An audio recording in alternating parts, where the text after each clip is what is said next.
चलिए, हम लोगों ने न्यूटन के फर्स्ट लॉ को पढ़ लिया, इनर्शिया पढ़ा, इनर्शिया के क्या क्या एप्लीकेशंस थे, कहाँ कहाँ पर एप्लीकेशन कितने टाइप्स के होते हैं। फिर कुछ एग्जांपल्स देखे जो हम लोग डेली लाइफ में यूज़ करते हैं इनर्शिया को, इनर्शिया के कुछ एग्जांपल्स। आज हमें पढ़ना था न्यूटन थर्ड लॉ, न्यूटन का थर्ड लॉ पढ़ना था। सेकंड लॉ पढ़ चुके हैं, हमने देखा कि सेकंड लॉ होता क्या है। Second law F is equal to M A होता है, बट ये आया कहाँ से? The rate of change of momentum with respect to time is called force, is directly proportional to force. ये हम लोगों ने सेकंड लॉ ऑफ मोशन में पढ़ लिया था। आज हमें पढ़ना था Newton third law of motion. तो आज हम लोग पढ़ेंगे न्यूटन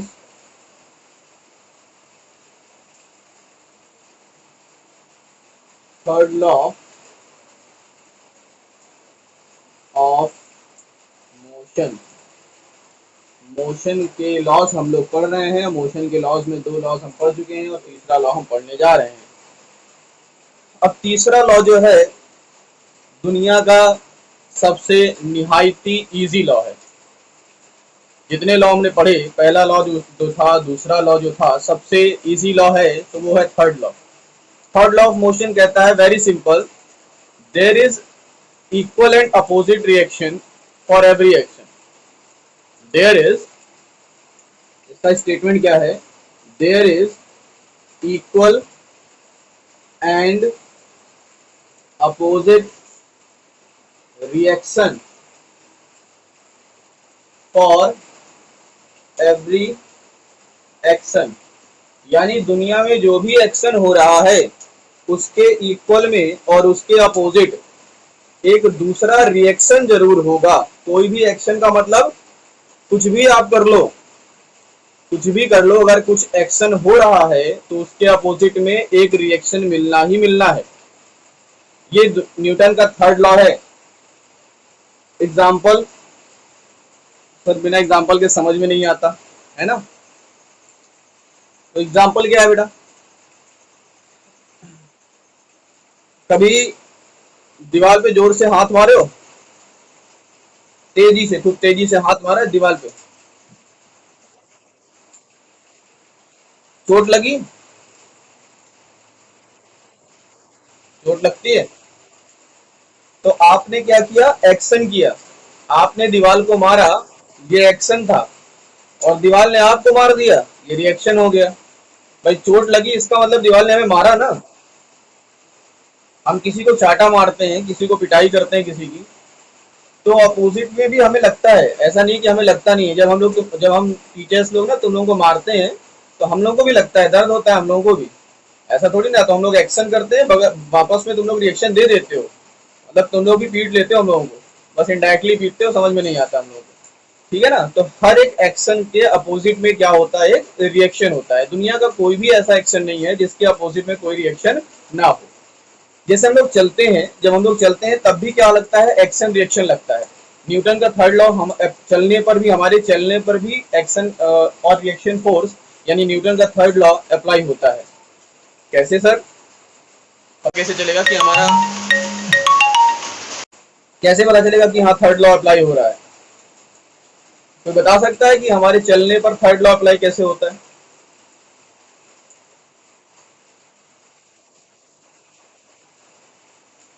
एक्शन कहाँ पर होता है? हम एक्शन करते हैं या ग्राउंड हम पर एक्शन करता है, मतलब अर्थ हम पर एक्शन करता है? हाँ।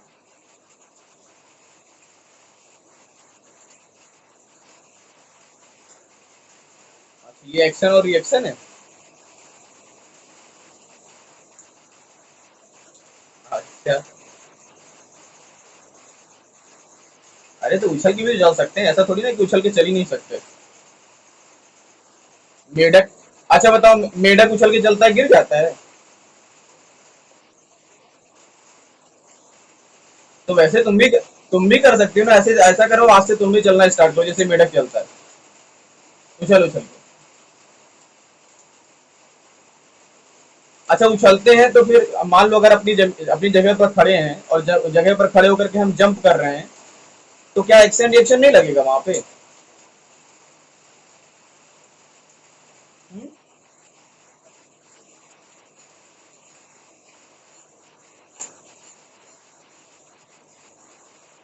तो फिर बताओ, जब उछल रहे हैं तब भी रिएक्शन, एक्शन रिएक्शन लग रहा है, और चल रहा है तब भी एक्शन रिएक्शन लग रहा है। कहाँ पर एक्शन, कौन सा एक्शन, कौन सा रिएक्शन?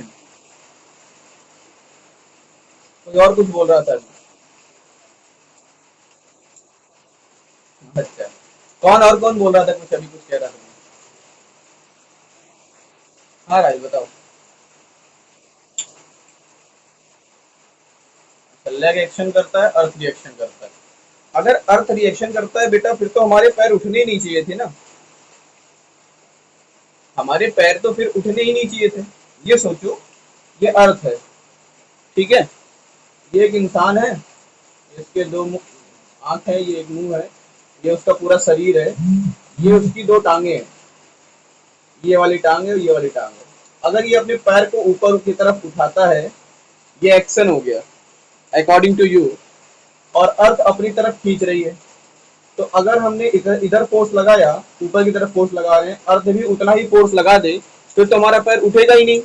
फॉर एग्जाम्पल, अगर ये एक बॉडी रखी हुई है, एक बैग रखा हुआ है, आप आते हो, इस बैग को ऊपर उठाने की कोशिश कर रहे हो, है ना, और नीचे पर कोई खींच रहा है, जितना आप उठाने की कोशिश कर रहे हो उसी फोर्स से नीचे वाला खींच रहा है, तो क्या ये बैग मूव करेगा? आप ऊपर उठा पाओगे? बैग तो वहीं का वहीं रह जाएगा फिर तो।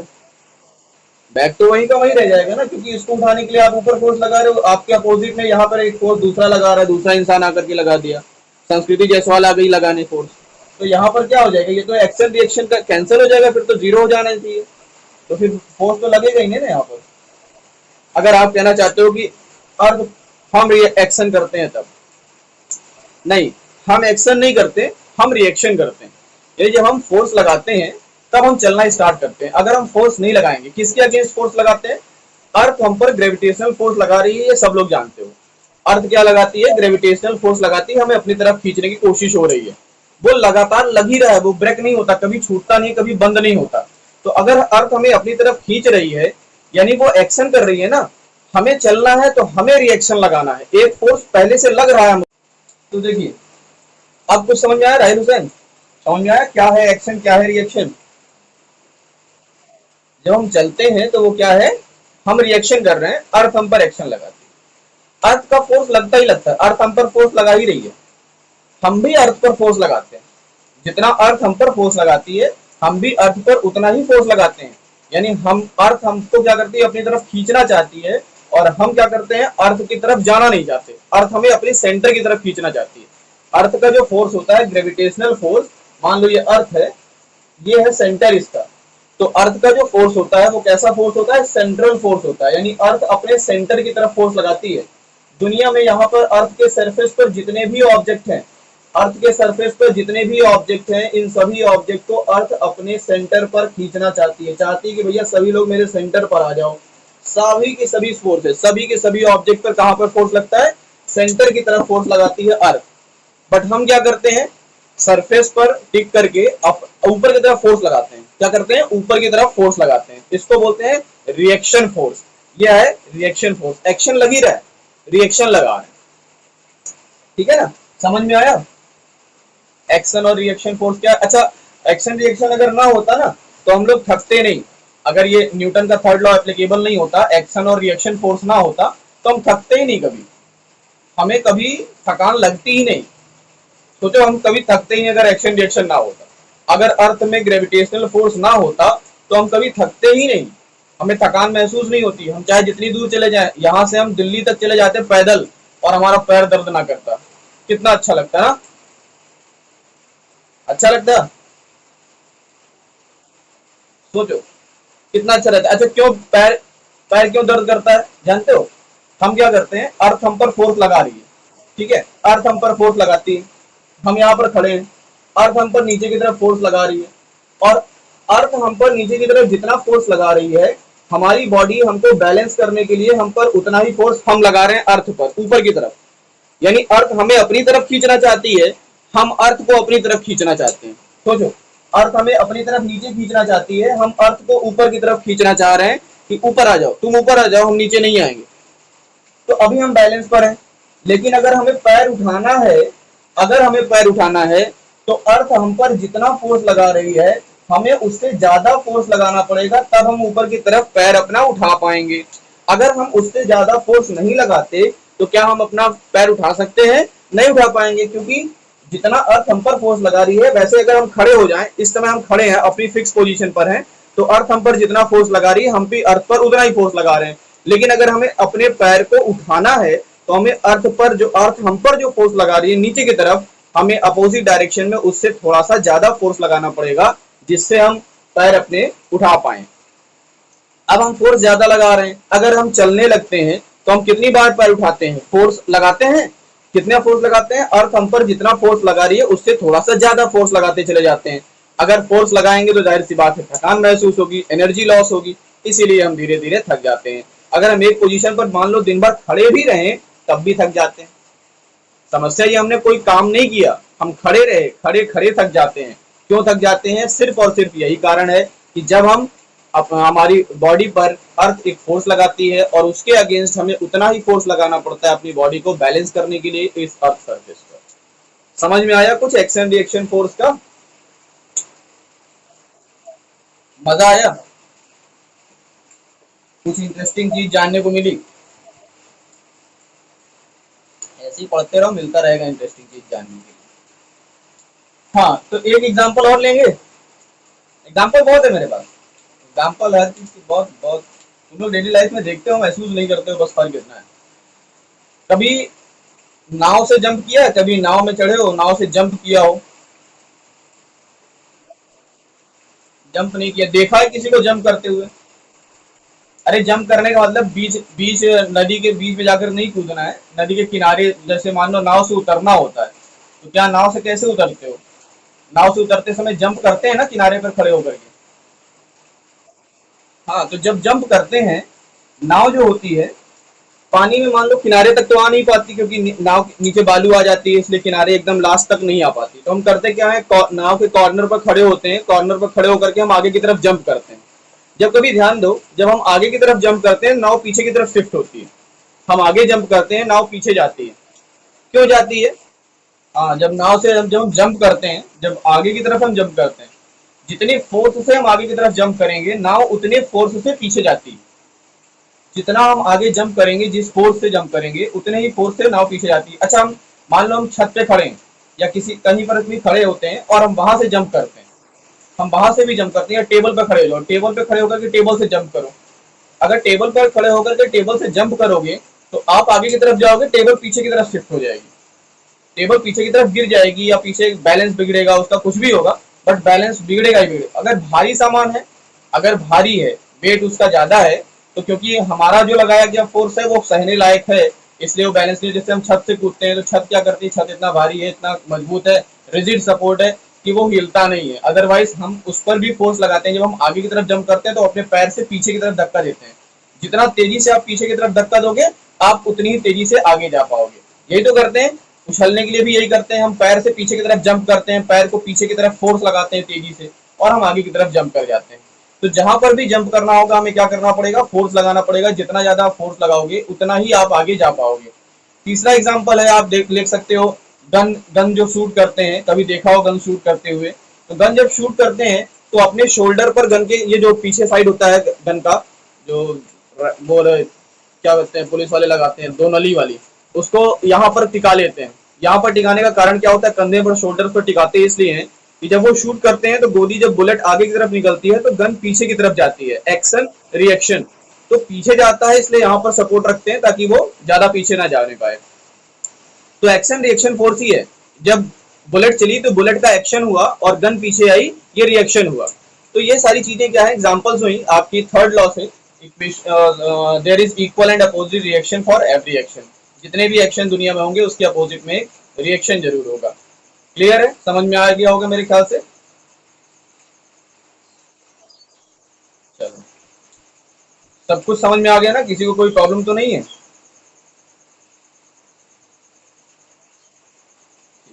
बहुत सारे एग्जांपल है। स्प्रिंग का एग्जांपल है, स्प्रिंग देखा है? स्प्रिंग, स्प्रिंग को अगर ऐसे खींचो तो स्प्रिंग अपनी तरफ खींचती है। अगर आप स्प्रिंग को स्ट्रेच करते हो तो स्प्रिंग अपनी तरफ स्ट्रेच करती है ना। There is equal and opposite reaction for every action. There is equal and opposite reaction for every action. Rough कर दें इसको, समझ में आ गया सभी को? चलो स्टार्ट करें। Conservation law of momentum. क्या है कंजर्वेशन लॉ ऑफ मोमेंटम? अच्छा, मोमेंटम हमने पढ़ लिया। मोमेंटम क्या पढ़ा हमने कि भैया जब कोई बॉडी मूव करती है तो मूव करते हुए बॉडी में मोमेंटम आता है, यानी मास इन मोशन। अगर कोई बॉडी मूव कर रही है तो उसमें क्या होगा? मोमेंटम होगा। Momentum is defined as the product of mass and the velocity of the object. किसी ऑब्जेक्ट के मास और उसकी वेलोसिटी का प्रोडक्ट क्या बताता है? मोमेंटम की वैल्यू बताता है। तो मोमेंटम भाई हमें समझ में आ गया कि चलो मोमेंटम होता है, अगर कोई बॉडी मूव कर रही हो तो उसमें मूव करने करते करते करते उसमें मोमेंटम आ जाता है। अब कंजर्वेशन लॉ ऑफ मोमेंटम का मतलब ये है, क्या है कि मोमेंटम जो है वो कंजर्व रहेगा, पहले जितना है उतना ही बाद में भी रहेगा, मोमेंटम कभी बदलेगा नहीं। ये हो गया कंजर्वेशन लॉ ऑफ मोमेंटम का मतलब। जैसे एनर्जी, एनर्जी क्या होती है? कंजर्वेटिव होती है। कंजर्वेटिव का मतलब ये है कि एनर्जी आप एक फॉर्म से दूसरे फॉर्म में बदल देते हैं, बट कभी भी वो नष्ट नहीं होती, खराब नहीं होती, जाती कहीं नहीं है, वेस्ट नहीं जाती। बस क्या होता है, एक से दूसरे में ट्रांसफॉर्म हो जाती है, एक बॉडी से दूसरे बॉडी में, एक फॉर्म से दूसरे फॉर्म में ट्रांसफॉर्म होती है। कभी वो डेफिनेशन सुना होगा शायद, मेरे ख्याल से पढ़ा भी होगा, energy can neither be created nor be destroyed, it can be only transferred from one form to another form. पढ़ा होगा। हाँ, एक चीज से दूसरे, मतलब एक हाथ से देते हैं दूसरे हाथ से लेते हैं, जैसा संस्कृति जायसवाल ने कहा। लेन देन में आगे है, जायसवाल होते भी वैसे हैं ना। चलो, फिलहाल कंजर्वेशन लॉ ऑफ मोमेंटम का मतलब ये है कि मोमेंटम जितना पहले रहेगा उतना ही बाद में रहेगा। मोमेंटम में चेंज नहीं होगा। कब तक चेंज नहीं होगा? If there is no external force applied on the body. अगर बॉडी पर कोई एक्सटर्नल फोर्स ना लगाया जाए तो एक समय से दूसरे समय बाद, यानी एट ए टाइम अगर हम देखें अभी और आज से अभी से 10 सेकेंड बाद या 10 मिनट बाद, टोटल मोमेंटम बॉडी का वही रहेगा if there is no external force applied on the body. अगर बॉडी में कोई भी एक्सटर्नल फोर्स अप्लाई नहीं किया जाए, यानी अगर कोई बॉडी मूव कर रही है, मोशन में है, तो कंटिन्यूअसली वो मोशन में ही रहेगी अगर मोमेंटम फोर्स ना लगाया जाए। बट अगर फोर्स लग रहा है तो वो मोमेंटम क्या होगा? मोमेंटम किसी दूसरी बॉडी में ट्रांसफर हो जाएगा, वो खत्म नहीं होगा, वो मोमेंटम किसी दूसरी बॉडी में ट्रांसफर हो जाएगा। इट मीन्स यहाँ पर हमें ये समझना है कि मोमेंटम कभी भी बेकार नहीं जाता। मोमेंटम हमेशा क्या रहता है? एक ही बॉडी के अंदर कंजर्व रहता है, एक बॉडी से दूसरी बॉडी में ट्रांसफर होता रहता है, कभी भी खराब नहीं होगा, नष्ट नहीं होता। ठीक है, समझ में आया? जैसे एनर्जी कंजर्वेटिव रहती है वैसे मोमेंटम भी कंजर्वेटिव रहता है। दोनों चीजें हैं, मोमेंटम कंजर्वेटिव तो एनर्जी कंजर्वेटिव। अब एग्जांपल लेते हैं। एग्जांपल का मतलब ये हो गया कि हमें समझना है कि मोमेंटम कैसे इक्वल होता है। मोमेंटम इक्वल कब होगा, क्या डेफिनेशन लगेगी, क्या है कंजर्वेटिव लॉ ऑफ मोमेंटम। तो देखिए है क्या, मान लीजिए यहाँ पर दो बॉडी, एक है बॉडी ए, एक है बॉडी बी। ठीक है, अब हो क्या रहा है, ये बॉडी ए जो है इसका मास m1 है और दूसरी बॉडी जो है बी इसका मास m2 है। ये पहली बॉडी u1 वेलोसिटी से मूव कर रही है, u1 और दूसरी बॉडी इसी डायरेक्शन में u2 वेलोसिटी से मूव कर रही है। देखो डायरेक्शन सेम है, एक ही डायरेक्शन में चल रहे हैं, बस फर्क ये है, एक ही डायरेक्शन में चल रहे हैं, बस फर्क ये है कि u1 जो है वो ग्रेटर है u2 से, यानी जो u1 है वो बड़ा है u2 से, यानी जो बॉडी A है उसकी वेलोसिटी B की वेलोसिटी से ज्यादा है। हमें करना क्या है, इनको टकराना है, आपस में टक्कर करवानी है। अब सोचो अगर U की वेलोसिटी, पहले बॉडी की वेलोसिटी दूसरे बॉडी की वेलोसिटी से ज्यादा नहीं मानेंगे तो क्या इन दोनों का टक्कर पॉसिबल है? भाई इसकी वेलोसिटी इससे ज्यादा होनी चाहिए ना। अगर इसकी वेलोसिटी इससे कम हो जाएगी तो ये इस तक पहुंच ही नहीं पाएगा। भाई इसकी वेलोसिटी तेज है, ये और तेज भागता चला जाएगा, इसकी वेलोसिटी इससे कम होगी तो पीछे रह जाएगा। बट अगर इसकी वेलोसिटी धीमी है, इसकी वेलोसिटी तेज है, तब तो इसको पकड़ पाएगा ना, तभी तो टक्कर हो पाएगा। हम कोलिजन करवाना चाह रहे हैं, टक्कर करवाना चाह रहे हैं। ठीक है, तो हमने क्या कर लिया, मान लिया कि u1 जो है वो u2 से बड़ा है। तो बताओ टोटल मोमेंटम क्या होगा? Total initial momentum, total momentum क्या होगा भाई? टोटल मोमेंटम क्या होगा? इस बॉडी का मोमेंटम इसका मोमेंटम कितना होगा, m1u1, क्योंकि मास इंटू वेलोसिटी। इस बॉडी का मोमेंटम कितना होगा, m2u2, और दोनों को प्लस कर लेते हैं तो क्या मिल जाएगा, टोटल इनिशियल मोमेंटम मिल जाएगा।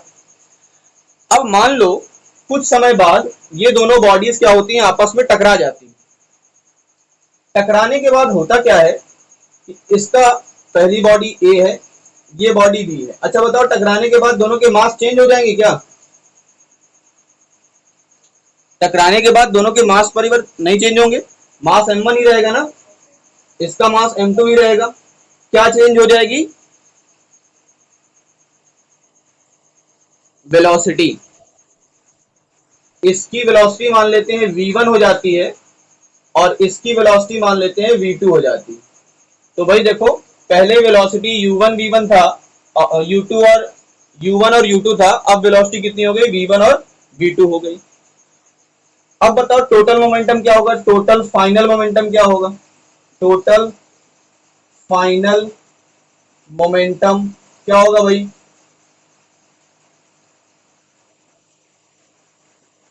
m1 v1 plus m2 v2 हो जाएगा, हो जाएगा। Then according to conservation law of momentum, conservation law of momentum के अकॉर्डिंग टकराने से पहले का टोटल मोमेंटम टकराने के बाद के टोटल मोमेंटम के बराबर होगा। It means m1u1 plus m2u2 should be equal to m1v1 plus m2v2। ये है formula conservation law of momentum का। यानी दो बॉडीज, अगर अलग अलग दो बॉडीज हैं, दोनों का मास m1 और m2 है, दोनों की इनिशियल वेलोसिटीज u1 और u2 हैं, कुछ समय बाद दोनों आपस में टकरा जाते हैं, टकराने के बाद दोनों की वेलोसिटीज u1 और u2 हो जाती हैं, v1 और v2 हो जाती हैं।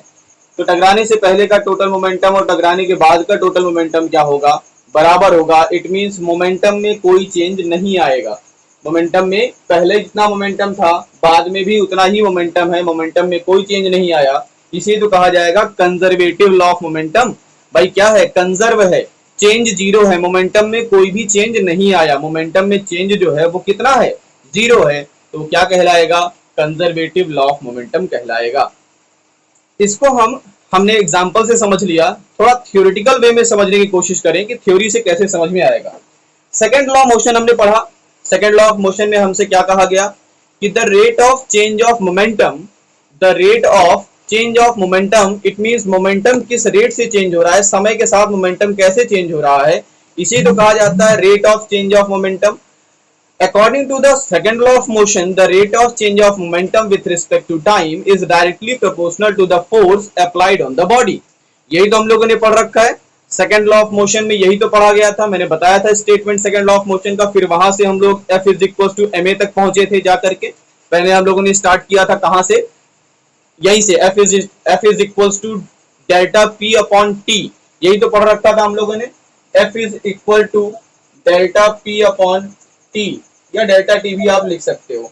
तो डेल्टा P का मतलब चेंज इन मोमेंटम, मोमेंटम में कितना चेंज हुआ। तो ये बताइए, अगर फोर्स जीरो हो जाए, मैंने कहा ना कि when force is zero, F is zero, यहां पर जीरो पुट कर दीजिए तो delta P upon delta T मिल जाएगा। अब डेल्टा T का मल्टीप्लाई इधर हो जाएगा, तो zero into delta T is equal to delta P। It means delta P is equal to zero. It means अगर एक्सटर्नल फोर्स ना लगाया जाए, अगर एक्सटर्नल फोर्स जीरो हो, तो मोमेंटम क्या होगा, कंजर्व रहेगा, मोमेंटम में कोई चेंज नहीं आएगा। यही स्टेटमेंट तो मैंने कहा था, कंजर्वेशन लॉ ऑफ मोमेंटम का सेम स्टेटमेंट यही कहा था ना मैंने, कि if there is no external force applied on the body system of two bodies, then the momentum of the body should be same या remains constant. If there is no external force, अगर वहां पर कोई external force नहीं लगा रहे हो आप, तो क्या हो जाएगा, मोमेंटम कंजर्व हो जाएगा, मोमेंटम में कोई चेंज नहीं आएगा। या आपने प्रैक्टिकली देख लिया कि प्रैक्टिकली ये पॉसिबल है या नहीं पॉसिबल, फिर आपने थ्योरेटिकल वे में समझा, जो हम लोगों ने सेकंड लॉ ऑफ मोशन पढ़ा था, वहां से हम लोगों ने डिराइव कर लिया कि मोमेंटम में चेंज कितना है, जीरो है। It means conservative law of momentum. मेरे ख्याल से समझ में आया होगा, दोनों चीजें समझ में आई होंगी, ये भी समझ में आ गया होगा और ये भी, जो थ्योरेटिकल वे मैंने समझाया। प्रॉब्लम नहीं होनी चाहिए, ठीक है। अच्छा चलिए, इतना समझ में आ गया। अब आगे देखें, अब आगे देखते हैं, एक टॉपिक आता है रिकॉइल ऑफ गन। क्या टॉपिक होता है? Recoil of gun. और उसके बाद फिर एक लास्ट टॉपिक पढ़ेंगे, इम्पल्स। मेरे ख्याल से आज शायद इम्पल्स ना पढ़ा पाऊं मैं, बट रिकॉइल ऑफ गन आज पढ़ा देता हूँ। इम्पल्स अगर नहीं पढ़ा पाते, टाइम ओवर हो जाएगा, तो फिर हम कल पढ़ लेंगे, ठीक है। और कल फिर न्यूमेरिकल्स भी लगा लेंगे, क्योंकि लास्ट टॉपिक होगा इम्पल्स, लास्ट टॉपिक होगा, थोड़ा सा ही है इम्पल्स में, कुछ बहुत बड़ी चीज नहीं है। उसके बाद फिर हम लोग पढ़ेंगे इम्पल्स, पढ़ने के बाद फिर न्यूमेरिकल्स लगाते हैं। तो चलो एक टॉपिक आज पढ़ लेते हैं, recoil of gun. Recoil of gun. Recoil of gun का मतलब क्या हो गया? गन का पीछे जाना। जो गन होगी भाई, शूट करेंगे, अभी मैंने समझा दिया, Newton third law of motion जब समझा रहे थे तो हमने एक एग्जांपल लिया था कि अगर हम गन को शूट करते हैं तो गन पीछे की तरफ आती है, हम आगे की तरफ, बुलेट आगे की तरफ जाती है और हम पीछे की तरफ जाते हैं। तो ये बुलेट गन का सिस्टम कैसे होता है, क्या वर्क होता है? अगर क्वेश्चन आपको ये कह दिया जाए कि एक बुलेट है 300 ग्राम की है और एक गन है जिसका वेट 5 किलोग्राम है, मान लीजिए फॉर एग्जांपल 5 किलोग्राम की एक गन है, उसमें एक बुलेट का मास कितना है? 300 ग्राम है, 300 ग्राम है। बुलेट शूट करने के बाद बुलेट की स्पीड 40 मीटर पर सेकंड है, मान लीजिए 40 मीटर पर सेकंड बुलेट की स्पीड है। आपसे पूछा गया कि गन किस वेलोसिटी से रिकॉइल करेगी, यानी जो गन पीछे आएगी वो किस वेलोसिटी से आएगी, गन किस वेलोसिटी से पीछे आएगी, रिकॉइल वेलोसिटी क्या होगी। रिकॉइल का मतलब होता है गन का पीछे आना, तो गन की वेलोसिटी क्या होगी, रिकॉइल वेलोसिटी क्या होगी, ये आप फाइंड कर सकते हो। या फिर आपको रिकॉइल वेलोसिटी दे दी जाए तो आप क्या फाइंड कर सकते हैं, बुलेट किस वेलोसिटी से आगे जाएगी, आप वो वेलोसिटी फाइंड कर सकते हैं। मतलब तीन चीजें दी हो, गन का मास दिया हो, बुलेट का मास दिया हो, और उसके बाद फिर आपको बुलेट की वेलोसिटी और रिकॉइल वेलोसिटी ऑफ गन या फाइंड कर सकते हो। मे भी समझ में आया क्या हमें फाइंड करना है, मैं समझाने, समझ में आ गया? ठीक है, चलो स्टार्ट करते हैं कि कैसे समझेंगे। एक मैं गन बना लेता हूँ सिंपल सा, थोड़ा सा आर्ट मेरी अच्छी है। गन बना लिए जाए, पक्का बच के रहना, लेकिन फिर गन आ गई। अरे नहीं बेटा, इसी से काम चला लो फिलहाल।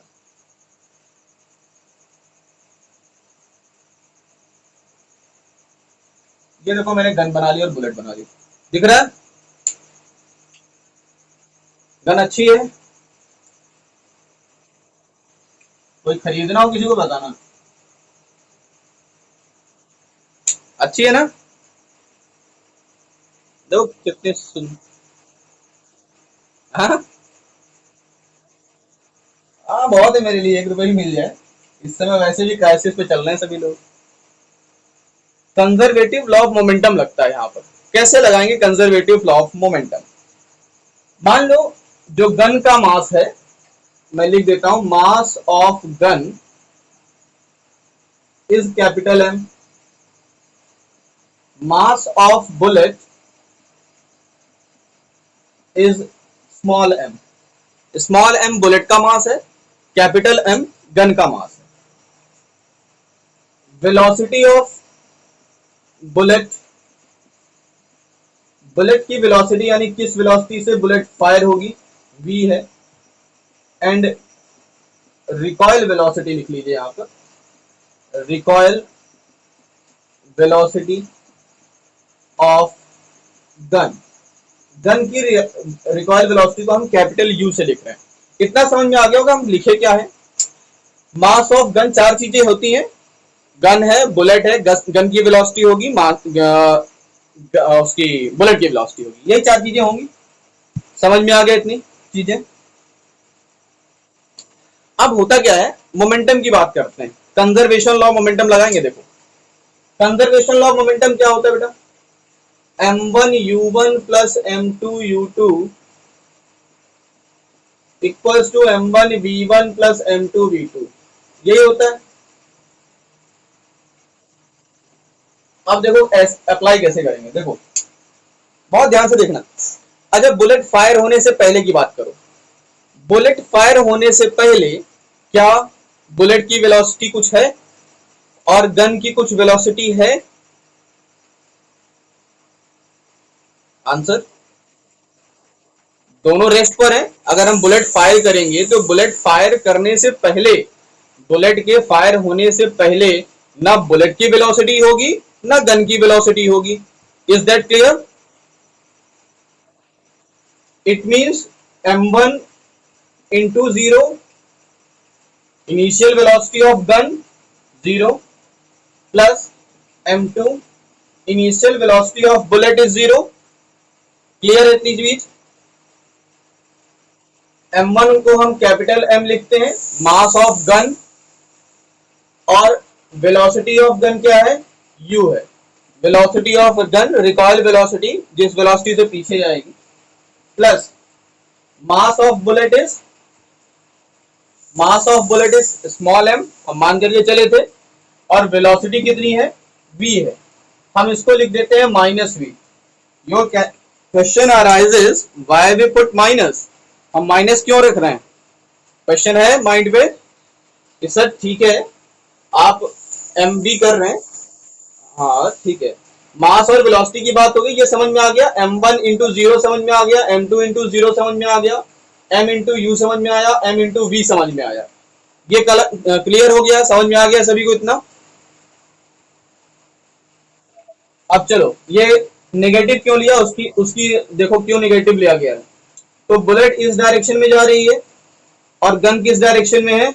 अपोजिट डायरेक्शन में इसके। गन क्या है? दोनों की वेलोसिटी, दोनों की डायरेक्शन अपोजिट है, और वेलोसिटी कैसी क्वांटिटी होती है? वेक्टर क्वांटिटी होती है। यानी हमें डायरेक्शन देखना जरूरी है, एक की डायरेक्शन पॉजिटिव होगी, दूसरे की डायरेक्शन क्या हो जाएगी? ऑटोमेटिक नेगेटिव हो जाएगी। तो ये वैल्यू हो गई 0, m1u माइनस mv। यहां से mv is equal to m capital M और कैपिटल U। आप v फाइंड करना चाहते हैं तो capital M upon M into U ये कर सकते हैं। इससे हमें क्या मिल जाएगा? वेलोसिटी ऑफ गन मिल सकती है।